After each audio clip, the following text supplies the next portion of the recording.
ನಮಸ್ಕಾರ ವೀಕ್ಷಕರೇ, ನೀವು ನೋಡ್ತಾ ಇದ್ದೀರಾ ಸಂಪಾದಕ ಯೂಟ್ಯೂಬ್ ಚಾನಲ್. ನಾನು ಸಂಕೇತ್. ಈಗ ಕರ್ನಾಟಕದ ರಾಜಕಾರಣ ರಾಜಭವನದ ಸುತ್ತ ಕೇಂದ್ರೀಕೃತವಾಗಿದೆ. ಮೂಡ ಹಗರಣವನ್ನ ನೆಪ ಮಾಡಿಕೊಂಡು ಟಿ.ಜೆ. ಅಬ್ರಹಂ ಅನ್ನೋ ಖಾಸಗಿ ವ್ಯಕ್ತಿ ನೀಡಿದ ದೂರನ್ನ ಆಧಾರವಾಗಿಟ್ಕೊಂಡು ರಾಜ್ಯಪಾಲ ತಾವರ್ ಚಂದ್ ಗೆಹ್ಲೋಟ್ ಅವರು ಮುಖ್ಯಮಂತ್ರಿಗಳಿಗೆ ಶೋಕಾಸ್ ನೋಟಿಸ್ ಅನ್ನ ನೀಡಿದ್ರು. ಇನ್ಫ್ಯಾಕ್ಟ್ ಯಾವುದೇ ಸಾಂವಿಧಾನಿಕ ಸಂಸ್ಥೆಗಳ ತನಿಖಾ ವರದಿಗಳು ಅಥವಾ ಪೊಲೀಸ್ ರಿಪೋರ್ಟ್ಗಳಿಲ್ಲದೆ ಮುಖ್ಯಮಂತ್ರಿಗಳಿಗೆ ಹೀಗೆ ನೋಟಿಸ್ ನೀಡುವಂತಿಲ್ಲ. ಆದರೆ ಈಗ ಇಲ್ಲಿ ನಡೀತಿರೋದು ಕಾನೂನು ಸಮರವಲ್ಲ, ರಾಜಕೀಯ ಸಂಘರ್ಷ. ಶತಾಯಗತಾಯ ರಾಜ್ಯದಲ್ಲಿರುವ ಕಾಂಗ್ರೆಸ್ ಸರ್ಕಾರವನ್ನ ಅಸ್ಥಿರಗೊಳಿಸಬೇಕೆಂಬ ಹುನ್ನಾರಕ್ಕೆ ಕೈ ಹಾಕಿರುವ ಬಿಜೆಪಿಯು ಕೇಂದ್ರ ಸರ್ಕಾರದ ತನ್ನ ಅಧಿಕಾರವನ್ನ ದುರ್ಬಳಕೆ ಮಾಡಿಕೊಂಡು ರಾಜ್ಯಪಾಲರ ಮೂಲಕ ದಾಳ ಉಳಿಸ್ತಿರೋದು ಸ್ಪಷ್ಟವಾಗಿದೆ. ಹಾಗಾಗಿ ನಿಯಮಗಳು, ಕಾನೂನು ನಿಬಂಧನೆಗಳು ಇಲ್ಲಿ ನಗಣ್ಯ. ಚುನಾಯಿತ ಸರ್ಕಾರವನ್ನ ಹೇಗಾದರೂ ಮಾಡಿ ಅಸ್ಥಿರಗೊಳಿಸುವುದಷ್ಟೇ ಬಿಜೆಪಿಯ ಉದ್ದೇಶ. ಈಗಾಗಲೇ ರಾಜ್ಯ ಸಚಿವ ಸಂಪುಟ ಹೀಗೆ ನೋಟಿಸ್ ನೀಡಿರುವುದು ಕಾನೂನು ಬಾಹಿರ. ತನಿಖಾ ವರದಿಗಳಿಲ್ಲದೆ ನೋಟಿಸ್ ನೀಡೋಕೆ ಬರೋದಿಲ್ಲ. ಹಾಗಾಗಿ ಮುಖ್ಯಮಂತ್ರಿಗಳಿಗೆ ನೀಡಿರುವ ನೋಟಿಸನ್ನು ಹಿಂಪಡಿಬೇಕು, ಪ್ರಾಸಿಕ್ಯೂಷನ್ಗೆ ಅವಕಾಶ ನೀಡಬಾರದು ಅಂತ ಸುದೀರ್ಘ 90 ಪುಟಗಳ ಉತ್ತರವನ್ನು ರಾಜ್ಯಪಾಲರಿಗೆ ರವಾನಿಸಿದೆ. ಹಾಗೆ ನೋಡಿದ್ರೆ ಸಾಂವಿಧಾನಿಕವಾಗಿ ರಾಜ್ಯದ ಉನ್ನತ ಹುದ್ದೆಯಾದರೂ ರಾಜ್ಯಪಾಲರಾದವರು ಸಚಿವ ಸಂಪುಟದ ಶಿಫಾರಸಿನ ಅನ್ವಯವೇ ಕಾರ್ಯನಿರ್ವಹಿಸಬೇಕಾಗುತ್ತೆ. ಆದರೆ ಬಿಜೆಪಿಗೆ ರಾಜಕೀಯವೇ ಪ್ರಧಾನವಾಗಿರೋದ್ರಿಂದ ರಾಜ್ಯಪಾಲರನ್ನ ದಾಳದಂತೆ ಬಳಸಿಕೊಂಡು ನಿಯಮಗಳಿಗೆ ಕಿಮ್ಮತ್ತಿಲ್ಲದಂತೆ ವರ್ತಿಸಿದರೂ ಅಚ್ಚರಿಯಿಲ್ಲ. ಇತ್ತೀಚಿನ ದಿನಗಳಲ್ಲಿ ಬಿಜೆಪಿಯೇತರ ಪಕ್ಷಗಳು ಅಧಿಕಾರದಲ್ಲಿರುವಂತಹ ಕೇರಳ, ತಮಿಳುನಾಡು, ತೆಲಂಗಾಣ, ಮಹಾರಾಷ್ಟ್ರ, ಪಶ್ಚಿಮ ಬಂಗಾಳ ರಾಜ್ಯಗಳಲ್ಲಿ ಆಯಾ ರಾಜ್ಯಪಾಲರನ್ನ ಮುಂದಿಟ್ಟುಕೊಂಡು ಬಿಜೆಪಿ ಅಲ್ಲಿನ ರಾಜ್ಯ ಸರ್ಕಾರದ ಜೊತೆ ನಡೆಸಿದ ಸಂಘರ್ಷ ಕರ್ನಾಟಕದಲ್ಲೂ ಆ ಸಾಧ್ಯತೆಯನ್ನ ಯೋಚಿಸುವಂತೆ ಮಾಡ್ತವೆ. ಸಂವಿಧಾನದ 153ನೇ ಅನುಚ್ಛೇದವು ರಾಜ್ಯಪಾಲ ಹುದ್ದೆಯನ್ನ ಅಧಿಕೃತಗೊಳಿಸಿದೆ. ಕೇಂದ್ರ ಸರ್ಕಾರದ ಶಿಫಾರಸಿನನ್ವಯ ರಾಷ್ಟ್ರಪತಿಗಳು ರಾಜ್ಯಪಾಲರನ್ನ ನೇಮಕ ಮಾಡ್ತಾರಾದರೂ ಅದೊಂದು ಸಾಂವಿಧಾನಿಕ ಹುದ್ದೆಯಾಗಿದ್ದು ನಿಷ್ಪಕ್ಷಪಾತವಾಗಿ ಕಾರ್ಯನಿರ್ವಹಿಸಬೇಕಾಗುತ್ತೆ. ರಾಜ್ಯ ಮತ್ತು ಕೇಂದ್ರ ಸರ್ಕಾರಗಳ ನಡುವಿನ ಸೇತುವೆಯಂತೆ ರಾಜ್ಯಪಾಲರು ಕರ್ತವ್ಯ ನಿರ್ವಹಿಸಬೇಕೇ ಹೊರತು ತನ್ನ ನೇಮಕಕ್ಕೆ ಶಿಫಾರಸು ಮಾಡಿದ ಕೇಂದ್ರ ಸರ್ಕಾರದ ಪ್ರತಿನಿಧಿಯಂತೆ ಅಲ್ಲ. ರಾಜ್ಯ ಸರ್ಕಾರದ ಮುಖ್ಯಸ್ಥನ ಸ್ಥಾನ ರಾಜ್ಯಪಾಲರ ಹುದ್ದೆಗಿದೆ. ಆದರೆ ಜನರಿಂದ ಚುನಾಯಿತಗೊಂಡು ರಚನೆಯಾದ ಸರ್ಕಾರದ ಮಂತ್ರಿಮಂಡಲದ ಸಲಹೆಯ ಅನ್ವಯ ರಾಜ್ಯಪಾಲರು ಕರ್ತವ್ಯ ನಿರ್ವಹಿಸಬೇಕು. ಆ ಕಾರಣಕ್ಕೆ ರಾಜ್ಯಪಾಲರ ಹುದ್ದೆಯನ್ನ ರಬ್ಬರ್ ಸ್ಟ್ಯಾಂಪ್ ಅಂತ ಲೇವಡಿ ಮಾಡುವ ಪರಿಪಾಠವೂ ಉಂಟು. ಆದರೂ ನಮ್ಮ ಸಂವಿಧಾನ ರಾಜ್ಯಪಾಲರಿಗೆ ತನ್ನದೇ ಆದಂತಹ ಸ್ವತಂತ್ರ ವಿವೇಚನೆಯ ಅಧಿಕಾರಗಳನ್ನು ಕೂಡ ನೀಡಿದೆ. ಅದನ್ನ 2 ವಿಧಗಳಾಗಿ ವಿಂಗಡಿಸಲಾಗಿದೆ. ಮೊದಲನೆಯದು ಸಾಂವಿಧಾನಿಕ ವಿವೇಚನಾಧಿಕಾರ, ಎರಡನೆಯದು ಸಾಂದರ್ಭಿಕ ವಿವೇಚನಾಧಿಕಾರ. ಸಾಂವಿಧಾನಿಕ ವಿವೇಚನಾಧಿಕಾರದಡಿ ರಾಜ್ಯ ಸರ್ಕಾರ ರಾಜ್ಯಸಭೆಯಲ್ಲಿ ಅನುಮೋದಿಸಿ ಅಂಕಿತಕ್ಕೆ ಕಳಿಸಿಕೊಟ್ಟ ಯಾವುದೇ ಮಸೂದೆಯನ್ನ ರಾಷ್ಟ್ರಪತಿಗಳ ಪರಾಮರ್ಶೆಗೆ ಕಳಿಸಿಕೊಡುವ ಸ್ವತಂತ್ರ ನಿರ್ಣಯವನ್ನ ಅವರು ತೆಗೆದುಕೊಳ್ಳಬಹುದು. ಅದೇ ರೀತಿ ರಾಜ್ಯದಲ್ಲಿ ರಾಜಕೀಯ ಅಸ್ಥಿರತೆ ಉಂಟಾದಾಗ ಅಥವಾ ಆಡಳಿತ ವೈಫಲ್ಯದಿಂದ ಕಾನೂನು ಸುವ್ಯವಸ್ಥೆ ಭಂಗವಾದಾಗ, ಅರಾಜಕತೆ ಸೃಷ್ಟಿಯಾದಾಗ ರಾಜ್ಯದಲ್ಲಿ 356ನೇ ವಿಧಿ ಪ್ರಕಾರ ರಾಷ್ಟ್ರಪತಿ ಆಳ್ವಿಕೆ ಹೇರಲು ಕೇಂದ್ರ ಸರ್ಕಾರಕ್ಕೆ ಶಿಫಾರಸು ಮಾಡುವ ಸ್ವಂತಿಕೆಯನ್ನ ಸಂವಿಧಾನ ರಾಜ್ಯಪಾಲರಿಗೆ ನೀಡಿದೆ. ಇನ್ನು ಸಾಂದರ್ಭಿಕ ವಿವೇಚನಾಧಿಕಾರದಡಿ ಸಂಪೂರ್ಣ ಬಹುಮತ ಸಿಗದೆ ಹೋದಾಗ ಅಥವಾ ಅಧಿಕಾರದಲ್ಲಿರುವ ಸಿಎಂ ನಿಧನರಾದಾಗ ಹೊಸ ಮುಖ್ಯಮಂತ್ರಿಯನ್ನ ಆಯ್ಕೆ ಮಾಡುವ ಅಧಿಕಾರ ಹಾಗೂ ಸದನದಲ್ಲಿ ಬಹುಮತ ಸಾಬೀತುಪಡಿಸಲು ವಿಫಲವಾದ ಸರ್ಕಾರವನ್ನ ವಿಸರ್ಜನೆಗೊಳಿಸುವ ಅಧಿಕಾರವನ್ನ ರಾಜ್ಯಪಾಲರಿಗೆ ನೀಡಲಾಗಿದೆ. ಆದರೆ ಈ ಅಧಿಕಾರಗಳಿಗೂ ನಿಯಮಗಳು ಅನ್ವಯವಾಗ್ತವೆ. ಅವುಗಳನ್ನ ಮೀರಿ ಏಕಪಕ್ಷೀಯವಾಗಿ ನಿರ್ಧಾರಗಳನ್ನ ಕೈಗೊಳ್ಳುವಂತಿಲ್ಲ. ರಾಷ್ಟ್ರಪತಿ ಆಳ್ವಿಕೆ ಹೇರಿಕೆ ಅತಂತ್ರ ಪರಿಸ್ಥಿತಿಯಲ್ಲಿ ಯಾರನ್ನ ಸರ್ಕಾರ ರಚನೆಗೆ ಆಹ್ವಾನಿಸಬೇಕು ಹಾಗೂ ಸರ್ಕಾರವನ್ನು ವಿಸರ್ಜಿಸಲು ರಾಜ್ಯಪಾಲರಿಗೆ ಇರುವ ಅಧಿಕಾರಗಳೇ ಕೇಂದ್ರದಲ್ಲಿ ಆಳ್ವಿಕೆ ನಡೆಸುವ ಪಕ್ಷಗಳ ಮೂಲಕ ದುರುಪಯೋಗಗೊಳ್ಳುತ್ತಾ ಬಂದಿವೆ. ಇದಕ್ಕೊಂದು ಅತ್ಯುತ್ತಮ ಉದಾಹರಣೆ ಅಂದರೆ ನಮ್ಮದೇ ಕರ್ನಾಟಕದ ಎಸ್.ಆರ್. ಬೊಮ್ಮಾಯಿಯವರ ಸರ್ಕಾರವನ್ನು 1989ರಲ್ಲಿ ಅಂದಿನ ರಾಜ್ಯಪಾಲರಾದ ಪಿ. ವೆಂಕಟಸುಬ್ಬಯ್ಯನವರು ವಜಾಗೊಳಿಸಿದ್ದು. 19 ಶಾಸಕರು ಸರ್ಕಾರಕ್ಕೆ ತಾವು ನೀಡಿದ ಬೆಂಬಲವನ್ನು ವಾಪಸ್ ಪಡೆದಿದ್ದೇವೆ ಎಂಬ ಪತ್ರವನ್ನು ಕೊಟ್ಟಿದ್ದಾರೆ ಎಂಬುದನ್ನು ದಾಳವಾಗಿಟ್ಟುಕೊಂಡು ಜನತಾದಳ ಸರ್ಕಾರವನ್ನು ವಜಾಗೊಳಿಸಿ ರಾಷ್ಟ್ರಪತಿ ಆಳ್ವಿಕೆ ಹೇರಲು ರಾಜ್ಯಪಾಲರು ಶಿಫಾರಸು ಮಾಡಿದ್ರು. ಆಗ ಕೇಂದ್ರದಲ್ಲಿ ಕಾಂಗ್ರೆಸ್ ಸರ್ಕಾರ ಅಧಿಕಾರದಲ್ಲಿತ್ತು. ರಾಜ್ಯಪಾಲರಾಗಿದ್ದ ವೆಂಕಟಸುಬ್ಬಯ್ಯನವರು ಕಾಂಗ್ರೆಸ್ ರಾಜಕಾರಣದ ವ್ಯಕ್ತಿ. ಇಂದಿರಾ ಗಾಂಧಿ ಮತ್ತು ರಾಜೀವ್ ಗಾಂಧಿಯವರ ಸರ್ಕಾರಗಳಲ್ಲಿ ಕೇಂದ್ರ ಮಂತ್ರಿಯಾಗಿದ್ದಂಥವರು. ಇದರ ವಿರುದ್ಧ ಬೊಮ್ಮಾಯಿಯವರು ಸುಪ್ರೀಂ ಕೋರ್ಟ್ನ ಮೆಟ್ಟಿಲೇರಿದ್ರು. 1994ರಲ್ಲಿ ಸರ್ವೋಚ್ಚ ನ್ಯಾಯಾಲಯ ನೀಡಿದ ತೀರ್ಪು ರಾಷ್ಟ್ರಪತಿ ಆಡಳಿತ ಹೇರುವ ವಿಚಾರದಲ್ಲಿ ಒಂದು ಮಾನದಂಡ ಹೈಕಮಾಂಡವಾಗಿ ಪರಿಗಣಿಸಲ್ಪಟ್ಟಿದೆ.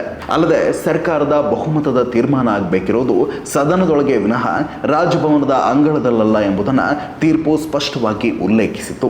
ರಾಜ್ಯಪಾಲರ ಹುದ್ದೆ ಇತ್ತೀಚಿನ ದಿನಗಳಲ್ಲಿ ಎಷ್ಟರ ಮಟ್ಟಿಗೆ ರಾಜಕೀಯಕ್ಕೊಳಪಟ್ಟಿದೆ ಅನ್ನೋದಕ್ಕೆ 2019ರಲ್ಲಿ ರಾಜಸ್ಥಾನದ ರಾಜ್ಯಪಾಲರಾಗಿದ್ದ ಕಲ್ಯಾಣ್ ಸಿಂಗ್ ಅವರು ನೀಡಿದ್ದ ಹೇಳಿಕೆ ಸಾಕ್ಷಿ.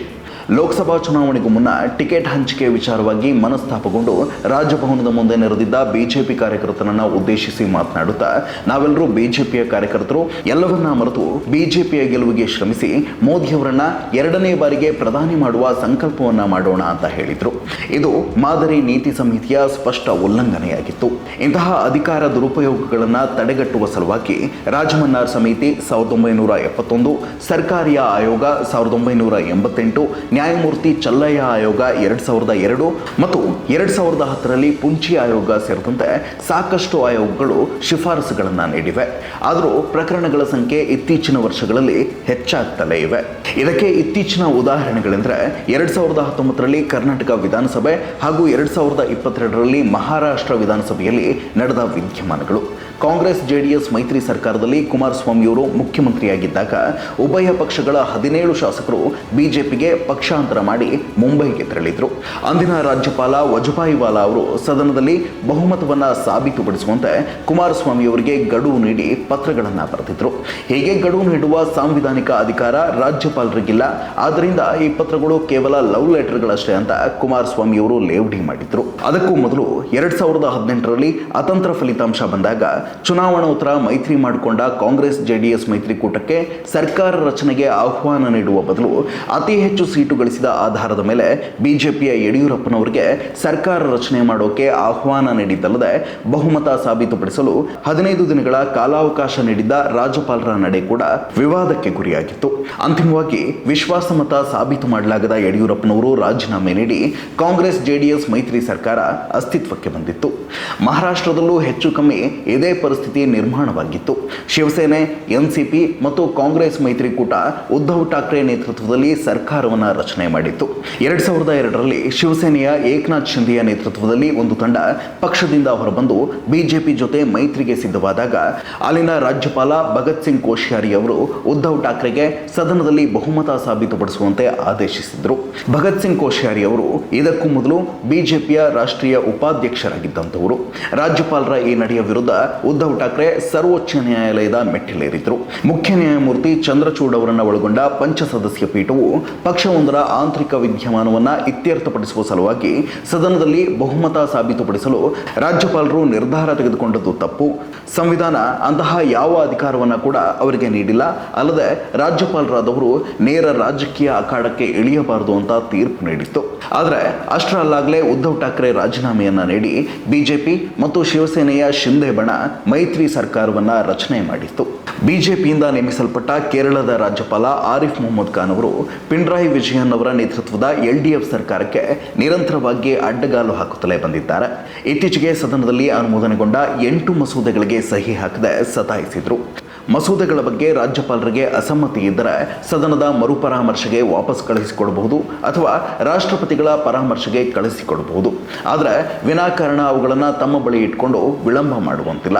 ಇದರ ವಿರುದ್ಧ ಸರ್ಕಾರ ಸುಪ್ರೀಂ ಕೋರ್ಟ್ ಮೆಟ್ಟಿಲಿರುವ ಆಯ್ಕೆಯನ್ನು ಪರಿಶೀಲಿಸಿತ್ತು. ಇದಕ್ಕೂ ಮುನ್ನ ರಾಜಭವನದಲ್ಲಿ ಪತ್ರಿಕಾಗೋಷ್ಠಿ ನಡೆಸಿದ್ದ ರಾಜ್ಯಪಾಲ ಖಾನ್ ಅವರು ಸರ್ಕಾರದ ವಿರುದ್ಧ ಭ್ರಷ್ಟಾಚಾರದ ಆರೋಪ ಮಾಡಿದ್ರು. ರಾಜ್ಯಪಾಲರಾದವರು ಹೀಗೆ ಪತ್ರಿಕಾಗೋಷ್ಠಿ ನಡೆಸಿದ್ದು ಚರ್ಚೆಗೆ ಕಾರಣವಾಗಿತ್ತು. ಉತ್ತರ ಪ್ರದೇಶದಂತಹ ರಾಜ್ಯದಿಂದ ಬಂದವರಿಗೆ ಕೇರಳದ ಶೈಕ್ಷಣಿಕ ವ್ಯವಸ್ಥೆಯನ್ನ ಅರ್ಥ ಮಾಡಿಕೊಳ್ಳೋದು ಕಷ್ಟ ಎಂಬ ಹೇಳಿಕೆ ನೀಡಿದ್ದ ಹಣಕಾಸು ಸಚಿವ KN ಬಾಲಗೋಪಾಲ್ ಅವರನ್ನ ಮಂತ್ರಿಮಂಡಲದಿಂದ ವಜಾ ಮಾಡುವಂತೆ ರಾಜ್ಯಪಾಲ ಖಾನ್ ಅವರು CM ವಿಜಯನ್ ಅವರಿಗೆ 2 ಪತ್ರಗಳನ್ನು ಬರೆದಿದ್ರು. ಸರ್ಕಾರ ಆ ಪತ್ರಗಳಿಗೆ ಮನ್ನಣೆ ನೀಡಲಿಲ್ಲ. ಇನ್ನು ತಮಿಳುನಾಡಿನಲ್ಲಿ ಸ್ಟಾಲಿನ್ ನೇತೃತ್ವದ DMK ಸರ್ಕಾರ ಹಾಗೂ ಬಿಜೆಪಿಯಿಂದ ನೇಮಕವಾದ ರಾಜ್ಯಪಾಲ RN ರವಿ ಅವರ ನಡುವಿನ ಸಂಘರ್ಷವು ತೀವ್ರ ಸ್ವರೂಪದ್ದು. ರಾಜ್ಯ ಸಚಿವ ಸೆಂಥಿಲ್ ಬಾಲಾಜಿ ಅವರನ್ನ ಮಂತ್ರಿ ಸ್ಥಾನದಿಂದ ವಜಾ ಮಾಡಿ ರಾಜ್ಯಪಾಲರು ಅಸಂವಿಧಾನಿಕ ಆದೇಶವನ್ನು ಹೊರಡಿಸಿದ್ರು. ರಾಜ್ಯಪಾಲರ ಈ ಕ್ರಮದ ವಿರುದ್ಧ DMK ಪಕ್ಷ ರಾಷ್ಟ್ರಪತಿ ದ್ರೌಪದಿ ಮುರ್ಮು ಅವರಿಗೆ ದೂರು ನೀಡಿತ್ತು. CM ಸ್ಟಾಲಿನ್ ಅವರು ರಾಜ್ಯಪಾಲರ ಈ ಆದೇಶವು ರದ್ದಿ ಪತ್ರಕ್ಕೆ ಸಮನಾದದ್ದು, ಯಾಕೆಂದ್ರೆ ಮಂತ್ರಿಯನ್ನ ವಜಾ ಮಾಡುವ ಅಧಿಕಾರ ಇರೋದು ಮುಖ್ಯಮಂತ್ರಿಗೆ ವಿನಃ ರಾಜ್ಯಪಾಲರಿಗಲ್ಲ ಅಂತ ಪ್ರತಿಕ್ರಿಯಿಸಿದರು. ಇದಕ್ಕೂ ಮುನ್ನ ತಮಿಳುನಾಡಿಗೆ ತಮಿಳಗಂ ಎಂದು ಮರುನಾಮಕರಣ ಮಾಡಬೇಕು ಎಂಬ ರಾಜ್ಯಪಾಲರ ವಿವಾದಾತ್ಮಕ ಹೇಳಿಕೆ ವಿಚಾರದಲ್ಲೂ ರಾಜಭವನ ಮತ್ತು ರಾಜ್ಯ ಸರ್ಕಾರದ ನಡುವೆ ಸಂಘರ್ಷ ಏರ್ಪಟ್ಟಿತ್ತು. ಇಂತಹ ನಡೆಗಳ ಕಾರಣಕ್ಕೆ ರಾಜ್ಯಪಾಲರು ಕೇಂದ್ರದ ಏಜೆಂಟ್ನಂತೆ ವರ್ತಿಸುತ್ತಿದ್ದಾರೆ ಅಂತ ಆರೋಪಿಸಿದ ತಮಿಳುನಾಡು ಸರ್ಕಾರ ಸದನದಲ್ಲಿ ರಾಜ್ಯಪಾಲರ ವಿರುದ್ಧ ನಿರ್ಣಯವೊಂದನ್ನು ಅಂಗೀಕರಿಸಿದ್ದನ್ನು ಇಲ್ಲಿ ಸ್ಮರಿಸಿಕೊಳ್ಳಬಹುದು. ಅಂತಹ ನಿರ್ಣಯವನ್ನು ಎಲ್ಲ ಬಿಜೆಪಿಯೇತರ ರಾಜ್ಯಗಳು ತಮ್ಮ ಸದನದಲ್ಲಿ ಅಂಗೀಕರಿಸಬೇಕು ಅಂತ ಸಿಎಂ ಸ್ಟಾಲಿನ್ ಕರೆ ಕೊಟ್ಟಿದ್ರು. ಮಮತಾ ಬ್ಯಾನರ್ಜಿ ಅವರು ಮುಖ್ಯಮಂತ್ರಿಯಾಗಿರುವ ಪಶ್ಚಿಮ ಬಂಗಾಳದ ತೃಣಮೂಲ ಕಾಂಗ್ರೆಸ್ ರಾಜ್ಯ ಸರ್ಕಾರ ಹಾಗೂ ಅಲ್ಲಿನ ರಾಜ್ಯಪಾಲ ಜಗದೀಪ್ ಧನ್ಕರ್ ನಡುವಿನ ಸಂಘರ್ಷ ನಿರಂತರವಾಗಿ ಮುಂದುವರೆದುಕೊಂಡೇ ಬಂದಿದೆ. ಓರ್ವ ಮಂತ್ರಿಯೂ ಸೇರಿದಂತೆ 3 ತೃಣಮೂಲ ಶಾಸಕರನ್ನ ಬಂಧಿಸೋಕೆ ಕೇಂದ್ರ ತನಿಖಾ ದಳಕ್ಕೆ ರಾಜ್ಯಪಾಲರು ಅನುಮತಿಯನ್ನ ನೀಡಿದ್ದಾಗಲಿ, ವಿಶ್ವವಿದ್ಯಾನಿಲಯಗಳಿಗೆ ಸಂಬಂಧಿಸಿದ ಮಸೂದೆಗಳಿಗೆ ಸಹಿ ಹಾಕದೆ ವಿಳಂಬ ಮಾಡಿದ್ದಾಗಲಿ, ಡಿಜಿಪಿ ಹಾಗೂ ಸರ್ಕಾರದ ಪ್ರಧಾನ ಕಾರ್ಯದರ್ಶಿಗಳು ತನಗೆ ವರದಿ ಒಪ್ಪಿಸಬೇಕು ಅಂತ ರಾಜ್ಯಪಾಲರು ಹಠ ಹಿಡಿದಿದ್ದಾಗಲಿ ಎಲ್ಲವೂ ಸಾಂವಿಧಾನಿಕ ವ್ಯಾಪ್ತಿಯನ್ನು ಮೀರಿದ ರಾಜಕೀಯ ನಡೆಗಳಾಗಿ ಚರ್ಚೆಗೆ ಒಳಗಾಗಿದ್ದವು. ಇದಕ್ಕೆ ಪ್ರತಿಯಾಗಿ ಅಲ್ಲಿನ ವಿಧಾನಸಭಾ ಸ್ಪೀಕರ್ ರಾಷ್ಟ್ರಪತಿಗಳಿಗೆ ಸುದೀರ್ಘ ಪತ್ರ ಬರೆದು ರಾಜ್ಯಪಾಲರ ಬಗ್ಗೆ ದೂರು ನೀಡಿದ್ರು. ಇನ್ನು ಸಿಎಂ ಮಮತಾ ಬ್ಯಾನರ್ಜಿ ಅವರಂತೂ ತೀರಾ ವೈಯಕ್ತಿಕ ಸಂಘರ್ಷಕ್ಕೆ ಇಳಿದಿದ್ದಾರೆ. ದಿಲ್ಲಿಯ ಲೆಫ್ಟಿನೆಂಟ್ ಗವರ್ನರ್ ವಿ.ಕೆ. ಸಕ್ಸೇನಾ ಅವರು ಅಲ್ಲಿನ ಆಮ್ ಆದ್ಮಿ ಪಕ್ಷದ ಸರ್ಕಾರಕ್ಕೆ ಸಂಘರ್ಷವನ್ನು ನೋಡುತ್ತಲೇ ಬರ್ತಿದ್ದಾರೆ. ತೀರಾ ಇತ್ತೀಚೆಗೆ ದಿಲ್ಲಿ ಸರ್ಕಾರದಡಿ ವಿವಿಧ ಇಲಾಖೆಗಳಲ್ಲಿ ಗುತ್ತಿಗೆ ಆಧಾರದಲ್ಲಿ ಕಾರ್ಯನಿರ್ವಹಿಸುತ್ತಿದ್ದಂತಹ 400 ಸಿಬ್ಬಂದಿಯನ್ನ ಲೆಫ್ಟಿನೆಂಟ್ ಗವರ್ನರ್ ಏಕಾಏಕಿ ಕೆಲಸದಿಂದ ವಜಾ ಮಾಡಿ ಆದೇಶ ಹೊರಡಿಸಿದರು. ಅದರ ವಿರುದ್ಧ ಅರವಿಂದ್ ಕೇಜ್ರಿವಾಲ್ ನ್ಯಾಯಾಲಯದ ಮೆಟ್ಟಿಲೇರಿದ್ರು. ಬಿಜೆಪಿಯೇತರ ಸರ್ಕಾರಗಳಿರುವ ಪಂಜಾಬ್, ಜಾರ್ಖಂಡ್, ತೆಲಂಗಾಣಗಳಲ್ಲೂ ರಾಜಭವನದ ಮೂಲಕ ನಡೆಸಲಾಗುತ್ತಿರುವಂತಹ ಇದೇ ಬಗೆಯ ತಿಕ್ಕಾಟವನ್ನು ನಾವು ಗಮನಿಸಬಹುದು. ಇವನ್ನೆಲ್ಲ ಪರಿಗಣಿಸಿದಾಗ ಇತ್ತೀಚೆಗೆ ರಾಜಭವನವನ್ನು ಕೇಂದ್ರವಾಗಿರಿಸಿಕೊಂಡು ಕರ್ನಾಟಕದಲ್ಲಿ ನಡೀತಿರುವಂತಹ ವಿದ್ಯಮಾನಗಳು ಇಲ್ಲಿಯೂ ಸಾಂವಿಧಾನಿಕ ಸಂಘರ್ಷದ ಸಾಧ್ಯತೆಯನ್ನ ಮುಂದೊಡ್ಡುತ್ತವೆ.